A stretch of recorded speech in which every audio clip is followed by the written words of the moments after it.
ನೀವು ಅಬ್ಸರ್ವ್ ಮಾಡಿರಿ ನಮ್ ದೇಹದೊಳಗ ಆರೋಗ್ಯದೊಳಗ ಏರಿಳಿತ ಆಗೋದು, ಎಮರ್ಜೆನ್ಸೀಸ್ ಬರೋದು, ವಿಪರೀತ ತ್ರಾಸ ಆಗೋದು, ಆಂಬ್ಯುಲೆನ್ಸ್ ಕರ್ಸೋದು, ಹಾಸ್ಪಿಟಲೈಸ್ ಆಗೋದು ಎಲ್ಲ ಯಾವ ಟೈಮ್ ಒಳಗ ಆಗ್ತದ?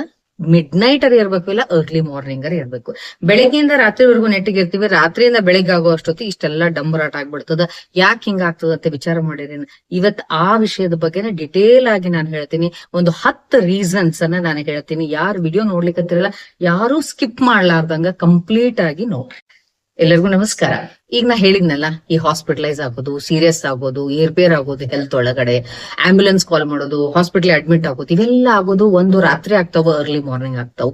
ಹಿಂಗ ನಾವು ಅನ್ಕೊಂಡಿವೋ ಆಕ್ಚುಲಿ ಹಿಂಗ ಆಗ್ತದೋ ಅಂತ ನೋಡಿದಾಗ, ಟು ಬಿ ಫ್ರಾಂಕ್ಲಿ ಎಮರ್ಜೆನ್ಸೀಸ್ಗೆ ಏನ್ ಹೊತ್ತು ಗೊತ್ತು ಏನೋ ಗೊತ್ತಿಲ್ರಿ. ಅದಕ್ಕೆ ಎಮರ್ಜೆನ್ಸಿ ಅಂತ ಹೇಳ್ತಾರೆ. ಅದು ಡೇ ಟೈಮ್ ಒಳಗೂ ಎಮರ್ಜೆನ್ಸೀಸ್ ಬರ್ಬೋದು, ನೈಟ್ ಟೈಮು ಬರ್ಬೋದು. ಆದ್ರೂ ಕೂಡ ಈ ಹೊತ್ತಿನೊಳಗ ಅಂದ್ರೆ ಮಿಡ್ ನೈಟ್ ಮತ್ತು ಅರ್ಲಿ ಮಾರ್ನಿಂಗ್ ಏನಾಗ್ತದಂದ್ರ ನಮ್ಮ ದೇಹದೊಳಗ ಕೆಲವೊಂದು ಬಯೋಲಾಜಿಕಲ್ ಫ್ಯಾಕ್ಟರ್ಸ್ ಅಥವಾ ಬಿಹೇವಿಯರಲ್ ಫ್ಯಾಕ್ಟರ್ಸ್ ಏನಾಗ್ತಾವಲ್ಲ, ಸಮ್ ಸೀರಿಯಸ್ ಇವೆಂಟ್ಸ್ ಅನ್ನ ಮಾಡ್ತಾವ್, ಸಮ್ ಪ್ರೊಸೆಸಸ್ ಆಗ್ತಿರ್ತಾವ್.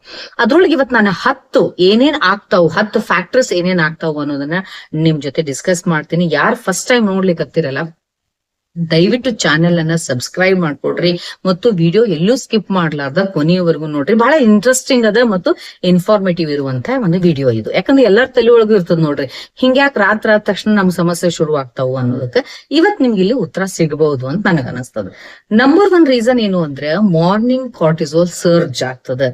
ನಾ ಹಿಂದಿನ ವಿಡಿಯೋ ಒಳಗೂ ಹೇಳೇನಿ, ಅಕಾರ್ಡಿಂಗ್ ಟು ಆಯುರ್ವೇದ ಆಲ್ಸೋ ಮುಂಜಾನೆ ಟೈಮ್ ಒಳಗ 2 ರಿಂದ 6 ಗಂಟೆ ಒಳಗಡೆ ಏನಾಗ್ತದ, ವಾತ ಪ್ರಕೋಪ ಆಗ್ತಿರ್ತದ. ಅವಾಗ ಕಾರ್ಟಿಸೋಲ್ ಅನ್ನುವಂತ ಒಂದು ವೇಕಿಂಗ್ ಹಾರ್ಮೋನ್, ಅದು ನಮ್ಮ ಬಾಡಿ ಒಳಗಡೆ ಇರುವಂತ ಬಯೋಲಾಜಿಕಲ್ ಕ್ಲಾಕ್ ಇಂದು ಅಲಾರ್ಮ್ ರೀ. ಅದು ನಮ್ಮನ್ನ ಎಬ್ಬಿಸುವಂತ ಹಾರ್ಮೋನು. ಆ ಹಾರ್ಮೋನು ರೈಸ್ ಆಗ್ತದ, ಅವ ನಮಗೆ ಎಚ್ಚರ ಆಗ್ತದ. ಬಾಡಿ ಒಳಗಡೆ ಯೂರಿನರಿ ಸಿಸ್ಟಮ್ ಆಕ್ಟಿವೇಟ್ ಆಗ್ತದ. ಆಮೇಲೆ ಡೆಫಿಕೇಶನ್ ಸಿಸ್ಟಮ್ ಅಂದ್ರೆ ಮೋಷನ್ ಮಾಡುವಂತದ್ದು, ಇವೆಲ್ಲ ಆಕ್ಟಿವೇಟ್ ಆಗ್ತಾವು. ಆಟೋಮೆಟಿಕ್ಲಿ ಮೂವ್ಮೆಂಟ್ಸ್ ಶುರು ಆಗ್ತಾವ. ನಮ್ ದೇಹದೊಳಗ ನಮ್ಗೆ ಎಚ್ಚರಿಕೆ ಆಗ್ತದ. ಆ ಟೈಮ್ ಒಳಗಡೆ ಹಾರ್ಟ್ ಬೀಟು ಹೆಚ್ಚಿಗೆ ಆಗ್ತದ, ಬಿಪಿನೂ ಹೆಚ್ಚಿಗೆ ಆಗ್ತದ. ನೋಡ್ರಿ, ನಾನ್ ಹಿಂದಿನ ವಿಡಿಯೋ ಒಳಗೂ ನಿಮ್ಗೆ ಕ್ಲಿಯರ್ ಆಗಿ ಹೇಳೀನಿ, ಎದ್ದ ತಕ್ಷಣ ಕಣ್ಣು ಬಿಟ್ಟ ಮೇಲೆ ನಾವು ಸಡನ್ ಆಗಿ ಇದು ಮಾಡಬಾರ್ದು. ಬಾಡಿನ ಬಹಳ ಸಾಫ್ಟ್ ಆಗಿ ನಾವು ಡ್ರೀಮಿಂಗ್ ಸ್ಟೇಟ್ ನಿಂದ ಡೂಯಿಂಗ್ ಸ್ಟೇಟಿಗೆ ತಗೊಂಡ್ ಹೋಗ್ಬೇಕಂತ ಹೆಂಗ್ ಹೇಳಿದ್ನಲ್ಲ, ಹಂಗ ಇಲ್ಲಿನೂ ಕೂಡ ನಿದ್ರೆಯಿಂದ ಅಗ್ದಿ ಗಾಢ ನಿದ್ರೆಯಿಂದ ಏಳೋ ಸ್ಟೇಜ್ ಏನೈತಲ್ಲ ಅದು ಕೂಡ ಬಹಳ ಸಾಫ್ಟ್ ಆಗಿರ್ಬೇಕು.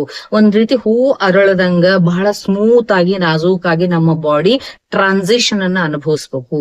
ಇಲ್ಲಿನೂ ಕೂಡ ಯಾವುದೇ ರೀತಿ ಶಾಕ್ಸ್ ಆಗ್ಬಾರ್ದು. ಬಟ್ ಇದು ನಮ್ ಕೈಯೊಳಗ ಇಲ್ಲ, ಐತಿ ಎರಡು. ಇದನ್ನ ಕಂಪ್ಲೀಟ್ ಆಗಿ ನೋಡ್ರಿ, ನಿಮ್ಗೆ ಅರ್ಥ ಆಗ್ತದೆ. ಈ ವಿಡಿಯೋ ಫುಲ್ ನೋಡಿದ್ಮೇಲೆ ನೀವ ಅನಿಸ್ತದ, ಏನಪ್ಪಾ ನಮ್ ದೇಹ ಇಷ್ಟೆಲ್ಲ ಪ್ರೊಸೆಸ್ ಅನ್ನ ಇದು ಹಾದು ಹೋದ್ಮೇಲೆ ಮುಂಜಾನೆ ಎಚ್ಚರ ಆಗ್ತದ ಅಂದ್ರೆ ನಾವು ಬದುಕಿದ್ದೇ ಗ್ರೇಟು. ಅದಕ್ಕೆ ಆಯುರ್ವೇದದೊಳಗೆ ಏನ್ ಹೇಳ್ತಾರಂದ್ರ ನಿದ್ರಾ ಮೃತ್ಯು ಸಮಾಪ್ರೋಕ್ತ ಅಂತ ಹೇಳ್ತಾರೆ. ನಿದ್ದೆ ಅನ್ನೋದು ನಾವ್ ಅನ್ಕೊಂಡಿವ್ರಿ ಎಲ್ಲಾ ಮುಗಿತು ಆರಾಮ್ ಮಲ್ಕೊಂಡ್ಬಿಟ್ಟಿನಿ, ಮುಂಜಾನೆ ಅದನ್ನ ಮಾಡ್ತೇನೆ ಇದನ್ ಮಾಡ್ತೇನೆ, ಅವ್ನ್ ನೋಡ್ಕೋತೀನಿ ಇವ್ನ್ ನೋಡ್ಕೋತೀನಿ, ಹೊಡಿತೀನಿ ಬಡಿತೀನಿ ಅಂತ ಹೇಳಿ. ಹೌದು, ನೀ ಹೇಳುದೇ ಗ್ಯಾರಂಟಿ ಇರಂಗಿಲ್ಲ. ಅಷ್ಟೊಂದು ಕಾಂಪ್ಲಿಕೇಟೆಡ್ ಪ್ರೊಸೆಸಸ್ ಅನ್ನ ದೇಹ ಹಾದು ಹೋಗ್ಬೇಕಾಗ್ತದ. ಅದ್ರೊಳಗ ಒಂದೇನು ಅಂದ್ರೆ, ಇದು ಒಂದು ಮಾರ್ನಿಂಗ್ ಕಾರ್ಟಿಸೋಲ್ ಏನ್ ರೇಸಿಂಗ್ ಆಗ್ತದಲ್ಲ, ಆ ಟೈಮ್ ಒಳಗ ಹಾರ್ಟ್ ರೇಟ್ ಹೆಚ್ಚಿಗೆ ಆಗ್ತದ, BP ಹೆಚ್ಚಿಗೆ ಆಗ್ತದ. ಅದೇ ಟೈಮ್ ಒಳಗ ಹಾರ್ಟ್ ಕಾರ್ಡಿಯಾಕ್ ಅರೆಸ್ಟ್ ಆಗುವಂತ ಚಾನ್ಸಸ್ ಇರ್ತಾವ, ಅಟ್ಯಾಕ್ಸ್ ಆಗುವಂತ ಚಾನ್ಸಸ್ ಇರ್ತಾವ, ಸ್ಟ್ರೋಕ್ ಆಗುವಂತ ಚಾನ್ಸಸ್ ಇರ್ತಾವ. ಆಲ್ರೆಡಿ ಯಾರಿಗೆ ಕಾರ್ಡಿಯಾಕ್ ಪ್ರಾಬ್ಲಮ್ಸ್ ಇರ್ತದ, ಯಾರಿಗೆ ಡಯಾಬಿಟಿಕ್ ಕಂಡೀಷನ್ಸ್ ಇರ್ತದ, ಯಾರಿಗೆ ಕೆಲವೊಂದು ಸಮಸ್ಯೆಗಳು ಇರ್ತಾವಲ್ಲ, ಅಂದ್ರೆ BP ಪ್ರಾಬ್ಲಮ್ಸ್ ಇರ್ತದ, ಯಾರು ಸರಿಯಾಗಿ ಮೆಡಿಕೇಶನ್ಸ್ ತಗೊಂತಿರಂಗಿಲ್ಲ, ಅಂಥವ್ರಿಗೆ ಈ ಚಾನ್ಸಸ್ ಬಹಳ ಇರ್ತದ. ಇದು ಒಂದ್ ರೀಸನ್. ಇನ್ ಎರಡನೇ ಕಾರಣ ಏನು, ಹೈಯರ್ ಸಿಂಪ್ಯಾಥೆಟಿಕ್ ಆಕ್ಟಿವಿಟಿ ಅಂತ ಹೇಳ್ತೇವೆ. ಸೊ ಮಾರ್ನಿಂಗ್ ಅವರ್ಸ್ ಒಳಗಡೆ ನಮ್ದು ಸಿಂಪ್ಯಾಥೆಟಿಕ್ ಆಕ್ಟಿವಿಟಿ ಒಳಗ ನಾವು ಎಂಟರ್ ಆಗ್ತೇವಿ. ಬಿಕಾಸ್ ಆಫ್ ಅಗೇನ್ ವಾತ ಪ್ರಕೋಪ ಆಗೋದ್ರಿಂದ ನಾವು ಒಂದ್ ರೀತಿ ಫೈಟ್ ಅಂಡ್ ಫ್ಲೈಟ್ ಮೋಡಿಗೆ ಎಂಟರ್ ಆಗ್ತೀವಿ. ಆ time sympathetic nervous system activate ಆಗ್ತದೆ. ಇದರಿಂದ ಅಡ್ರಿನಲೈನ್ ಮತ್ತು ನಾರ್ ಅಡ್ರಿನಲೈನ್ ಅನ್ನುವಂತ ಹಾರ್ಮೋನ್ಸ್ ಎಚ್ಚರ ಆದ್ಮೇಲೆ ಬಿಡುಗಡೆ ಆಗ್ತಾವು. ಇದರಿಂದನೂ ಕೂಡ ನಮ್ ಬ್ಲಡ್ ವೆಸಲ್ಸ್ ಮೇಲೆ, ಹಾರ್ಟ್ ಮೇಲೆ ಒಂದು ಎಕ್ಸ್ಟ್ರಾ ಪ್ರೆಷರ್ ಬೀಳ್ತದೆ. ಸೊ ಇದನ್ನ ಬಹಳ ಸಾಫ್ಟ್ ಆಗಿ ಡೀಲ್ ಮಾಡ್ಬೇಕಲ್ಲ. ಅದಕ್ಕೆ ನಾ ಹಿಂದಿನ ವಿಡಿಯೋ ಒಳಗೆ ಬಹಳ ಒತ್ತು ಕೊಟ್ಟು ಹೇಳಿದ್ದೆ, ಎದ್ದ ತಕ್ಷಣನೂ ಕೂಡ ನಮ್ ಕೈಯೊಳಗ ಅಂದ್ರೆ ಅರಿವಿನೊಳಗ ನಾವು ಬಂದ ಮೇಲೆ ಎಷ್ಟು ನಾಜೂಕಾಗಿ ನಾವು ಹ್ಯಾಂಡಲ್ ಮಾಡಕ್, ಬಾಡಿನ ಮನಸ್ಸನ್ನ ಹ್ಯಾಂಡಲ್ ಮಾಡ್ಬೇಕು ಅನ್ನೋದನ್ನ ಬಹಳ ಡೀಟೇಲ್ ಆಗಿ ನಾನು ಡಿಸ್ಕಸ್ ಮಾಡೀನಿ ಹಿಂದಿನ ವಿಡಿಯೋ ಒಳಗೆ. ಯಾರು ನೋಡಿಲ್ಲ ಅಂದ್ರೆ ಚಾನಲ್ ದಯವಿಟ್ಟು ಸಬ್ಸ್ಕ್ರೈಬ್ ಮಾಡ್ಕೊಂಡು ವಿಡಿಯೋ ಸರ್ಚ್ ಮಾಡ್ರಿ, ನಿಮಗ್ ಸಿಗ್ತದ. Definitely you get very good knowledge ಅದ್ರೊಳಗೆ.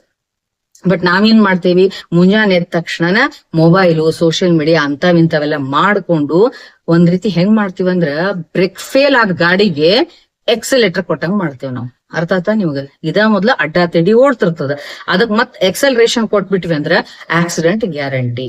ಅದಕ್ಕಿಂತ ಹ್ಯಾಬಿಟ್ಸ್ ಬಹಳ ಒಳ್ಳೇದಲ್ಲ, ಸರಿ ಅಲ್ಲ.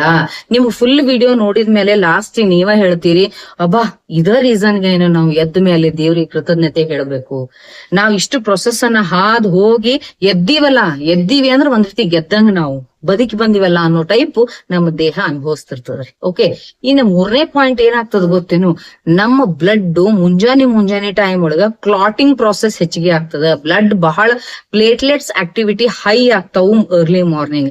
ಇದು ನನ್ನ ಇಂಟರ್ಪ್ರಿಟೇಷನ್ ಏನಪ್ಪಾ ಅಂದ್ರ, ಒಂದು ಮಧ್ಯರಾತ್ರಿ 2 ಗಂಟೆಯಿಂದ 6 ಗಂಟೆವರೆಗೂ ವಾತ ಡಾಮಿನೆನ್ಸ್ ಇರ್ತದ, ಅದ್ ಆದ್ಮೇಲೆ ಕಫ ಕಾಲದೊಳಗೆ ಎಂಟರ್ ಆಗ್ತದ. So due to the interpretation of the kapha dosha, sometimes ಏನಾಗ್ತದ ಅಲ್ಲಿ clotting activity of the blood ಏನಾಗ್ತದಲ್ಲ ಹೆಚ್ಚಿಗೆ ಆಗ್ತದ. ಹಿಂಗಾಗಿ ಸ್ಟ್ರೋಕ್ಸ್ ಆಗುವಂತ ಚಾನ್ಸಸ್, ಕಾರ್ಡಿಯಾಕ್ ಅರೆಸ್ಟ್ ಆಗುವಂತ ಚಾನ್ಸಸ್ ಬಹಳಷ್ಟು ಇರ್ತಾವ. ನೋಡಿರಲ್ಲ, ಬಹಳ ಮಂದಿ ಪ್ಯಾರಲೈಸಿಸ್ ಆಗೋದು ಅರ್ಲಿ ಮಾರ್ನಿಂಗ್ ಆಗ್ತದ್ರಿ, ಹಾರ್ಟ್ ಅಟ್ಯಾಕ್ಸ್ ಆಗೋದು ಅರ್ಲಿ ಮಾರ್ನಿಂಗ್ ಆಗ್ತದ. ಸೊ ಎಮರ್ಜೆನ್ಸಿ ಮುಂಜಾನೆ 3:30-4 ಗಂಟೆ ಸುಮಾರು ಓಡೋಡ್ ಹೋಗ್ತಿರ್ತಾರ ಹಾಸ್ಪಿಟಲ್ಗೆ. ಬಿಕಾಸ್ ನಮ್ಮ ದೇಹ ನಡೆಯೋದು ಹೊರಗಿನ ಕ್ಲಾಕ್ ಜೊತೆಗೆ ಅಲ್ಲ, ನಮ್ಮ ದೇಹದ ಬಯೋಲಾಜಿಕಲ್ ಕ್ಲಾಕ್ ಯಾವಾಗ್ಲೂ ರನ್ ಆಗೋದೇನಪ್ಪಾ ಅಂದ್ರೆ ಹೊರಗಡೆಯ ನೈಸರ್ಗಿಕ ಕ್ಲಾಕ್ ಜೊತೆಗೆ. ನಾವ್ ಹೊರಗಡೆ ಈಗ ನಾ ಮಲ್ಕೊಂಡೇನಿ, ನಂಗೆ ಮೆಲಟೋನಿನ್ ಪ್ರೊಡ್ಯೂಸ್ ಅಂದ್ರೆ ಆಗೋದಿಲ್ಲ.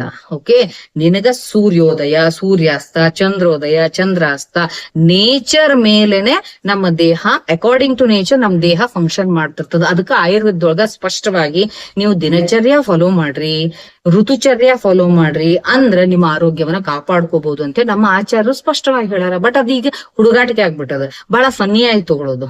ಇವೆಲ್ಲ ಮಾಡೋದ್ರಿಂದನ ನಾವ್ ಇಂತ ಪ್ರಾಬ್ಲಮ್ಸ್ ಅನ್ನ ಫೇಸ್ ಮಾಡ್ಬೇಕಾಗ್ತದೆ. ಓಕೆ, ಇದು ಒಂದು. ಇನ್ನೊಂದು ಕಾರಣ ಬರ್ತದ, 4th ರೀಸನ್ ಏನಪ್ಪಾ ಅಂದ್ರೆ, ನೈಟ್ ಅವರ್ಸ್ ಅಂದ್ರೆ ಮಿಡ್ ನೈಟ್ ನಮ್ದು ಕಾರ್ಟಿಸೋಲ್ ಕಂಪ್ಲೀಟ್ಲಿ ಲೋ ಇರ್ತದ. ಆ ಟೈಮ್ ಒಳಗ ನ್ಯಾಚುರಲ್ ಆಗಿ ನಮ್ದು ಲಂಗ್ಸ್ ಒಳಗ ಏರ್ವೇಸು ನ್ಯಾರೋ ಆಗ್ತಾವು. ಎಸ್ಪೆಷಲಿ ಅಸ್ಥಮ್ಯಾಟಿಕ್ ಪ್ರಾಬ್ಲಮ್ ಇರುವಂತವ್ರಿಗೆ, ಆಮೇಲೆ ರೆಸ್ಪಿರೇಟರಿ ಪ್ರಾಬ್ಲಮ್ ಇರುವಂತವ್ರಿಗೆ ರಾತ್ರಿ ಹೊತ್ತು ಬಹಳ ತ್ರಾಸ ಆಗ್ತದ್ರಿ, ಉಸಿರಾಡ್ಲಿಕ್ಕೆ ಪ್ರಾಬ್ಲಮ್ ಆಗ್ತದ. ನೀವು ನೋಡಿರಲ್ಲ, ನಿಮ್ ಮನೆಯೊಳಗೆ ಯಾರಾದ್ರೂ ಅಸ್ತಮಾ ಪೇಷಂಟ್ಸ್ ಇದ್ರ ಅವ್ರ ಸುತ್ತಮುತ್ತಲಿ ಇರೋ ಅಟೆಂಡರ್ಸ್ ಏನಂತಿರ್ತಾರ ಗೊತ್ತಾ, ಮುಂಜಾನಿಂದ ರಾತ್ರಿ ತನ ನೆಟ್ಟಿಗಿರ್ತಾರೆ. ಇವ್ರು ರಾತ್ರಿ ಆತಂದ್ರ ತಾವು ಮಲ್ಗಂಗಿಲ್ಲ, ನಮಗೂ ಮಲ್ಗಿಸ್ ಕೊಡಂಗಿಲ್ಲ, ಕೆಮ್ಲಿಕ್ ಶುರು ಆಗ್ತದ, ಉಸಿರಾಟ ತೊಂದ್ರೆ ಶುರು ಆಗ್ತದ, ಆ ಬ್ರಾಂಕೋ ಡೈಲೇಟರ್ಸ್ ನೆಲ್ಲ ಯೂಸ್ ಮಾಡ್ಲಿಕ್ಕೆ ಶುರು ಮಾಡ್ತಾರ, ಪಫ್ ಹಾಕೊಳಿಕ್ ಶುರು ಮಾಡ್ತಾರ. ಯಾಕೆ ಹಿಂಗ ಆಗ್ತದ ಅಂತಂದ್ರೆ, ಬಿಕಾಸ್ ಅಗೇನ್ ನಾ ಹೇಳೋದು, ನಮ್ಮ ಈ ಪಿಂಡ ಬ್ರಹ್ಮಾಂಡದ ಜೊತೆಗೆ ಕೆಲಸ ಮಾಡ್ತಿರ್ತದ. ಸೊ ಹೊರಗಡೆ ನಿಮ್ದು ನೈಟ್ ಇತ್ತು ಅಂತಂದ್ರ ಒಳಗಡೆ ಏರ್ವೇಸ್ ನ್ಯಾರೋ ಆಗ್ತಾವು ಅಂದ ತಕ್ಷಣನೇ ಆಟೋಮೆಟಿಕಲಿ ಇಲ್ಲಿ ಏನಾಗ್ತದ, ಸ್ಟ್ರೆಸ್ ಕ್ರಿಯೇಟ್ ಆಗ್ತದ, ರೆಸ್ಪಿರೇಟರಿ ಪ್ರಾಬ್ಲಮ್ ಶುರು ಆಗ್ತಾವು, ಕಾಫಿಂಗ್ ಸ್ಟಾರ್ಟ್ ಆಗ್ತದ, ರಾತ್ರೆಲ್ಲ ಕೆಮ್ಮಿರೋ ಸಮಸ್ಯೆ ನೋಡ್ಬೇಕು. ಬೆಳಿಗ್ಗೆ ಯಾವಾಗ ಆಗ್ತದೋ ಅಂತ ಕಾಯ್ತಿರ್ತಾರ ಅವ್ರು, ಬೆಳಿಗ್ಗೆಯಿಂದ ರಾತ್ರಿವರೆಗೂ ನೆಟ್ಟಿಗಿರ್ತಾರ. ರಾತ್ರಿ ಆತಂದ್ರೆ ಅಕ್ಕಪಕ್ಕದವ್ರು ಕೂಡ ಎದ್ದು ಕೊಡ್ಬೇಕು, ಆ ಲೆವೆಲ್ ಕೆಮ್ಲಿಕ್ಕೆ ಶುರು ಆಗ್ತಾರ. ಇವೆಲ್ಲ ರಾತ್ರಿ ಆದ ಹೆಚ್ಚಿಗೆ ಆಗ್ಲಿಕ್ಕೆ ಕಾರಣನೇ ಬಾಡಿದ ರೆಸ್ಪಾನ್ಸ್. ಓಕೆ, ಇನ್ನೊಂದು ರೀಸನ್ ಬರ್ತದ, ಆಸಿಡ್ ರಿಫ್ಲೆಕ್ಸಸ್ ಅಂಡ್ ಆಸ್ಪಿರೇಷನ್ ಅಂತ ಹೇಳ್ತೇವೆ ನಾವು. ಅಂದ್ರೆ ನಾವ್ ಮಲಗೋ ಸ್ಟೈಲ್ ಹೆಂಗಿರ್ತದ್ರಿ, ಹಿಂಗ್ ಸೀದಾ ನೆಟ್ಟಗ್ ಮಲಗ್ತೀವಲ್ಲ, ಹಿಂಗ್ ಮಲಗದಾಗ ಸಮ್ ಪೀಪಲ್, ಎಲ್ಲಾರ್ಗು ನಾ ಹೇಳಿಕತ್ತಿಲ್ಲ, ಕೆಲವು ಜನರಿಗೆ GERD ಶುರುವಾಗ್ತದ, ಗ್ಯಾಸ್ಟ್ರೋ ಇಸೋಫಿಜಿಯಲ್ ರಿಫ್ಲೆಕ್ಸಿವ್ ಡಿಸಾರ್ಡರ್ಸ್ ಅಂತ ಹೇಳಿ ಶುರುವಾಗ್ತದ, ಆಸ್ಪಿರೇಷನ್ ಆಗ್ತದ. ಅವಾಗ ರೆಸ್ಪಿರೇಟರಿ ಪ್ರಾಬ್ಲಮ್ಸ್ ಅವ್ರಿಗೆ ಹೆಚ್ಚಿಗೆ ಬರ್ತಾವು, ಬ್ರೀದಿಂಗ್ ಡಿಫಿಕಲ್ಟೀಸ್ ಬರ್ತಾವು, ಆಮೇಲೆ ಕೆಮ್ ಹೆಚ್ಚಿಗೆ ಆಗ್ಲಿಕ್ಕೆ ಶುರುವಾಗ್ತದ. ಕೆಲವು ಜನರಿಗೆ ಅಸಿಡಿಟಿ ಬರ್ಲಿಕ್ಕೆ ಶುರುವಾಗ್ತದ, ಮಲಗ್ಲಿಕ್ಕೆ ಡಿಸ್ಕಂಫರ್ಟ್ ಇರ್ತದ. ಅವ್ರಿಗೆ ಯಾವಾಗ ಈ ರಾತ್ರಿ ಮುಗಿತದಪ್ಪ ಅಂತ ಕಾಯ್ತಿರ್ತಾರ. ಅವೇ ಕಂಡೀಷನ್ಸ್ ವರ್ಸನ್ ಆದ್ವಂತಂದ್ರ ಹಾಸ್ಪಿಟಲೈಸ್ ಮಾಡ್ಬೇಕಾಗ್ತದ. ನೆಕ್ಸ್ಟ್ ಬರೋದು ಸ್ಲೀಪ್ ರಿಲೇಟೆಡ್ ಬ್ರೀದಿಂಗ್ ಪ್ರಾಬ್ಲಮ್ಸ್ ಅಂತ ಬರ್ತಾವ. ಅಂದ್ರೆ ಆಬ್ಸ್ಟ್ರಕ್ಟಿವ್ ಸ್ಲೀಪ್ ಅಪ್ನಿಯಾ ಆಗ್ತಿರ್ತದ. ಎಷ್ಟೋ ಜನರಿಗೆ ಹಿಂಗ ಸ್ಲೀಪ್ ಅಪ್ನಿಯಾ ಆಯ್ತು ಅಂತಂದ್ರ ಬಾಡಿ ಒಳಗಡೆ ಸಡನ್ ಆಗಿ ಆಕ್ಸಿಜನ್ ಡ್ರಾಪ್ ಆಗ್ತಿರ್ತದೆ. ಆಕ್ಸಿಜನ್ ಹೆಂಗ್ ಡ್ರಾಪ್ ಆಯ್ತು ಅಂದ್ರ ನಮ್ದು ಕಾರ್ಡಿಯಾಕ್ ಸಿಸ್ಟಮ್ ಮೇಲೆ ಅಫೆಕ್ಟ್ ಆಗ್ತದ, ಕಾರ್ಡಿಯಾಕ್ ರಿದಮಿಗೆ ಅಫೆಕ್ಟ್ ಆಗ್ತದ, ಪಂಪಿಂಗ್ ಫಂಕ್ಷನ್ ಮೇಲೆ ಅಫೆಕ್ಟ್ ಆಗಿ ಕಾರ್ಡಿಯಾಕ್ ಅರೆಸ್ಟ್ ಆಗುವಂಥದ್ದು, ಹಾರ್ಟ್ ಅಟ್ಯಾಕ್ ಆಗುವಂತ ಚಾನ್ಸಸ್ ಬಹಳ ಇರ್ತಾವ. ಅದಕ್ಕೆ ಯಾರಿಗೆ ಕಾರ್ಡಿಯಾಕ್ ಪ್ರಾಬ್ಲಮ್ ಇರ್ತದಲ್ಲ, ಯಾರಿಗೆ ಆಲ್ರೆಡಿ BP ಇರ್ತದ, ಶುಗರ್ ಇರ್ತದ, ಇವನ್ನೆಲ್ಲ ಮಾನಿಟರ್ ಮಾಡ್ಕೊಳ್ಳೋದು ಬಹಳ ಇಂಪಾರ್ಟೆಂಟ್. ಇನ್ನೂ ಒಂದು ಪಾಯಿಂಟ್ ಬರ್ತದ, ಬ್ಲಡ್ ಗ್ಲೂಕೋಸ್ ಫ್ಲಕ್ಚುಯೇಷನ್. ಈ ನೋಡ್ರಿ ಶುಗರ್ ಇದು ಹೆಚ್ಚಿದಾಗ ಅದನ್ನ ತಿಂದ್ರೆ ಹೆಚ್ಚಿಗೆ ಆಗ್ತದ, ಚಿಂತೆ ಮಾಡಿದ್ರೆ ಕಡಿಮೆ ಆಗ್ತದ, ಚಿಂತೆ ಮಾಡಿದ್ರೆ ಹೆಚ್ಚಿಗೆ ಆಗ್ತದ, ನಕ್ರ ಕಡಿಮೆ ಆಗ್ತದ, ಹಿಂಗ ಬಹಳಷ್ಟು ಅಫೆಕ್ಟ್ ಆಗ್ತದ. ಸುಮ್ ಮಲಿಗ್ ಬಿಡೋಣ ಅವಾಗಾರ ಸ್ಟೇಬಲ್ ಇರ್ತದ ಅಂತ ಮಾಡಿರಿ, ಇಲ್ಲ. Because of all these processes ಅಲ್ಲ, ಸಮ್ ಟೈಮ್ಸ್ ಹೈಪೋಗ್ಲೈಸಿಮಿಕ್ ಕಂಡೀಷನ್ ಬಂದ್ಬಿಡ್ತದ. ಮಲಗಿದಾಗ ನಮ್ದು ಪಿತ್ತ ಕಾಲ, ಮಧ್ಯರಾತ್ರಿ ಪಿತ್ತ ಕಾಲ ಮತ್ತು ವಾತ ಕಾಲದೊಳಗ ಹೆಚ್ಚಾಗಿ ಮೆಟಬಾಲಿಕ್ ಫಂಕ್ಷನ್ ಹೆಂಗ್ ಆಗ್ತದ ಅನ್ನೋದ್ರ ಮೇಲೆ ಡಿಪೆಂಡ್ ಆಗಿ ಸೋ ಮೆನಿ ಟೈಮ್ಸ್ ನಮ್ದು ಬ್ಲಡ್ ಗ್ಲೂಕೋಸ್ ಸಡನ್ ಆಗಿ ಡ್ರಾಪ್ ಆಗ್ಬಿಡ್ತದ. ಅದು ದೊಡ್ಡ ಡೇಂಜರ್. ಅದು ಹೈಪೋ ಹೋಗ್ಬಿಟ್ವಿ ಅಂತಂದ್ರ ಅಗೇನ್ ನಮ್ದು ಸ್ಟ್ರೋಕ್ ಆಗುವಂತ ಚಾನ್ಸಸ್ ಇರ್ತಾವ, ಹಾರ್ಟ್ ಅಟ್ಯಾಕ್ ಆಗುವಂತ ಚಾನ್ಸಸ್ ಇರ್ತಾವ. ಇದ ರೀಸನ್ಗೆ ಅರ್ಲಿ ಮಾರ್ನಿಂಗ್ ಇವೆಲ್ಲ ಎಮರ್ಜೆನ್ಸೀಸ್ ಬರ್ತಾವ್ರಿ. ಬಹಳ ಇಂಪಾರ್ಟೆಂಟ್ ಇವೆ. ಆಕ್ಚುಲಿ ನಮಗ್ ಅನಸ್ತದ ಏನಪ್ಪಾ ಇದು ಹಿಂಗ್ಯಾಕ್ ಆಗ್ತದ ಅಂತ ಹೇಳಿ, but we have to monitor. ತಿಂಗಳ ಚೆಕ್ಅಪ್ ಯಾಕೆ ಆಗ್ಬೇಕು, ಬಾಡಿ ಸಿಸ್ಟಮ್ ಸರಿಯಾಗಿ ಇಟ್ಕೋಬೇಕು ಅನ್ನೋದು ಬಹಳ ಇದ ರೀಸನ್ಗೆನೆ. ಇನ್ನೊಂದ್ ಏನಾಗ್ತದ, ಸರ್ಕ್ಯಾಡಿಯನ್ ರಿದಮ್ ಇಫೆಕ್ಟ್ ಆಗ್ತದ. ಹೆಂಗ ಯಾವ ರೀತಿಯಾಗಿ ಡಿಸ್ಟರ್ಬ್ ಆಗ್ತದಂದ್ರ ನಮ್ಮ ದೇಹದೊಳಗೆ ನಡೆಯುವಂತ ಎಲ್ಲಾ ಫಂಕ್ಷನ್ಸ್ ಬಯೋಲಾಜಿಕಲ್ ಕ್ಲಾಕ್ ಪ್ರಕಾರ ನಡೀತಿರ್ತಾವ. ಹೊರಗಿನ ಕ್ಲಾಕ್ ಅನ್ನ ನಂಬಿಕೊಂಡು ನಡೆಯಂಗಿಲ್ಲ. ಈಗ ಉದಾಹರಣೆಗೆ ನಂಗೆ ಮೆಲಟೋನಿನ್ ಬೇಕು, ನಾ ಯಾವಾಗಾರ ಮಲಗ್ತೀನಿ ನಂಗೆ ಮೆಲಟೋನಿನ್ ಪ್ರೊಡ್ಯೂಸ್ ಆಗೋಂದ್ರ ಆಗೋದಿಲ್ಲ. ನಾ ಕತ್ತಲು ಕೋಣೆ ಒಳಗ್ ಕೂಡ್ತೀನಿ ನಂಗೆ ಸೆರಟೋನಿನ್ ಬೇಕಂದ್ರ ಆಗೋದಿಲ್ಲ. ನಾ ಹೆಂಗ್ ಏನ್ ಬೇಕಂತ ತಿಂತೀನಿ ನಂಗೆ ಸೆರಟೋನಿನ್ ಪ್ರೊಡ್ಯೂಸ್ ಮಾಡ್ಬೇಕಂದ್ರ ಆಗೋದಿಲ್ಲ. ಸೊ ಬಹಳ ಚಂದಾಗಿ ನಮ್ಮ ಆಯುರ್ವೇದ ಆಚಾರ್ಯ ಏನ್ ಹೇಳ್ತಾರ ಅಂದ್ರೆ, B in align with nature. ನೀನು ನಿಸರ್ಗದ ಜೊತೆ ಸಿಂಕ್ ಆಗಿರು. ಪಿಂಡ ಮತ್ತು ಬ್ರಹ್ಮಾಂಡ ಯಾವಾಗ್ಲೂ ಸಿಂಕ್ರನೈಸ್ ಆಗಿ ಕೆಲಸ ಆಯ್ತು ಅಂದ್ರೆ ಬಹಳ ಚಂದ ಆರೋಗ್ಯ ಇರ್ತದ. ಅಂದ್ರೆ ಅವಾಗ ಇವೆಲ್ಲವೂ ನಮ್ಮ ಏನಿರ್ತಾವಲ್ಲ, ನಮ್ ದೇಹದ ಹಾರ್ಮೋನ್ಸ್ ಆಗ್ಲಿ, BP ಆಗ್ಲಿ, ಶುಗರ್ ಆಗ್ಲಿ, ಅಥವಾ ಇನ್ಫ್ಲಮೇಟರಿ ಪ್ರೊಸೆಸಸ್ ಆಗ್ಬೋದು, ಅಥವಾ ಏನಾದ್ರೂ ಇಮ್ಯೂನ್ ಫಂಕ್ಷನ್ಸ್ ಆಗ್ಬೋದು, ಇವೆಲ್ಲವೂ ಡಿಪೆಂಡ್ ಆಗಿರೋದು ಬಯೋಲಾಜಿಕಲ್ ಕ್ಲಾಕ್ ಮೇಲೆ.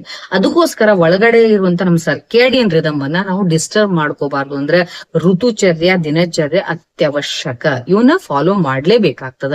ಇನ್ ಕೆಲವೊಂದು ಪಾಯಿಂಟ್ಸ್ ಅದಾವ್ರಿ. ಪೇನ್ ಆಗ್ಬೋದು, ತಲೆನೋವು. ನೀವು ಮುಂಜಾನೆ ರಾತ್ರಿ ತನ ಆರಾಮ್ ಇರ್ತಾರ, ರಾತ್ರಿ ಆದ ತಕ್ಷಣ ತಲೆನೋವು ಬರ್ತದ, ಕೆಮ್ಮು ಬರ್ತದ, ಆಂಗ್ಸೈಟಿ ಹೆಚ್ಚಿಗೆ ಆಗ್ತದ, ಇರಿಟೇಬಿಲಿಟಿ ಹೆಚ್ಚಿಗೆ ಆಗ್ತದ, ಫಿಯರ್, ಮೇನ್ ಥಿಂಗ್ ಫಿಯರ್ ಹೆಚ್ಚಿಗೆ ಆಗ್ತದ.